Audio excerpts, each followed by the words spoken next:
Today in Los Angeles, we're sipping a cocktail of chaos. Wildfires choking the air, a hunger strike the feds pretend not to see, layoffs gutting our schools, and, thankfully, one smart bit of tech trying to save whales. Buckle up.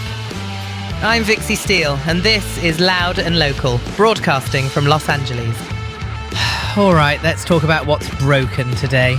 First up, wildfires hammering Southern California air quality. We've got smoke spread from the San Fernando Valley out toward Catalina and the Coachella Valley, thanks to onshore winds dragging that haze across the basin. The South Coast Air Quality Management District extended a regional smoke advisory through Thursday night. Translation, keep the windows shut, run recirculate in the car, N95 if you've got to be outside. Cloth masks aren't it, don't kid yourself. The Sandy fire has chewed through about 2,141 acres and sits at roughly 30% containment. The Borne fire is about 39% contained, and the Verona fire's hanging around 38%.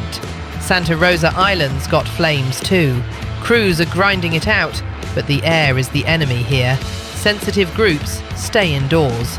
And listen, the Sandy fire's near the Santa Susana Field Laboratory, a site with a dirty history, rocket testing, nuclear research, and yes, a partial nuclear meltdown back in 1959. Unbelievable, but not surprising that we're still dealing with fallout from past disasters.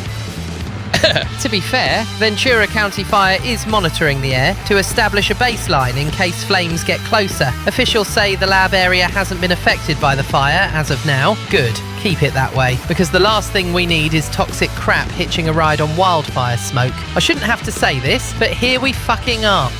Moving on before I break something, next up, Adelanto. At least 20 immigrants detained at the Desert View Annex launched a hunger strike and an economic boycott. They say they're living with mold, unsafe drinking water, and paper-thin medical care. Commissary prices are jacked up while food portions shrink, so they're refusing to buy. Geo Group, the private operator, claims they're in compliance with federal standards. Homeland Security says there's no hunger strike. Meanwhile, people inside say they're starving themselves on purpose to be heard. Jesus Christ, how can anyone deny what's happening right in front of us? Let me add this. The place holds more than 400 people, with capacity for around 750. In 2025 alone, at least 6 people died in ICE custody in California. 4 of those deaths were at Adelanto. Detainees and advocates say medical responses are bare minimum, like Tylenol for serious issues. That's not care, that's a box check. I don't make the rules, but I do enforce them. Dignity is non-negotiable. If the response to a hunger strike is to say it isn't happening, that's not policy, that's gaslighting. All right, let's keep this train wreck rolling. Over at MacArthur Park, feds charged Christopher Barrett Johnson, formerly with PATH, People Assisting the Homeless, after a traffic stop in a BMW. Agents say they found fentanyl, meth, cash, and a digital scale in the car. He even had a business card calling himself a substance use disorder specialist. Oh, this again. Someone supposedly in the help game getting grabbed with a kit like a street dealer. PATH says his employment ended back in September 2024, and they're rightly pissed. They also say they're not serving the MacArthur Park area. There's chatter about vendors and syringes out there, but that's disputed. Don't twist this into an attack on outreach workers. One guy making garbage choices does not erase the thousands doing thankless, life-saving work. Meanwhile, law enforcement's been focusing on drug activity around Alvarado near the park, with an operation just after the stop. This whole thing is a mess, but the bottom line's simple. Fentanyl is killing people, and anyone pushing it is playing God with lives. Fuck that.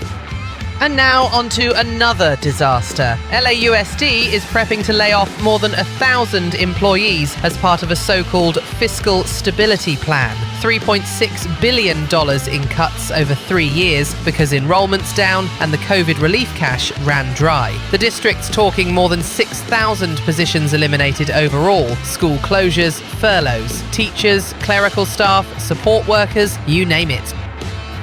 Union leaders say the cuts are excessive. The district's also carrying about $1.5 billion in annual costs from recent agreements, and the state funding formula isn't keeping up with reality. Here's the kicker that makes me want to scream. The cuts would axe special discretionary aid to high-need schools, so the kids who need the most get the least. I've had it with this fucking nonsense. Education should be the last place we cut, not the first.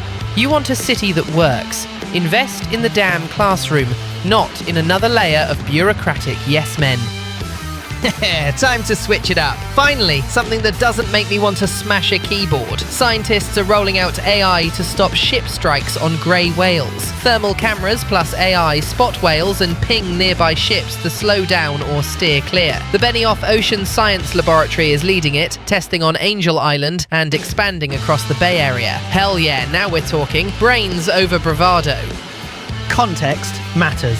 The eastern North Pacific grey whale population has fallen hard, down from roughly 27,000 in 2016 to somewhere between about 11,700 and 14,450. A recent study found that from 2018 to 2025, 18% of grey whales in the bay died, and 40% of those deaths were from ship strikes. This AI isn't just cool tech, it's the difference between a whale making it past the Golden Gate and getting turned into a headline. Respect where it's due. This is the good shit right here. That's a wrap from Loud and Local with Vixie Steele in Los Angeles. Stay sharp, stay informed, and try not to breathe the bloody smoke. We'll call that a win.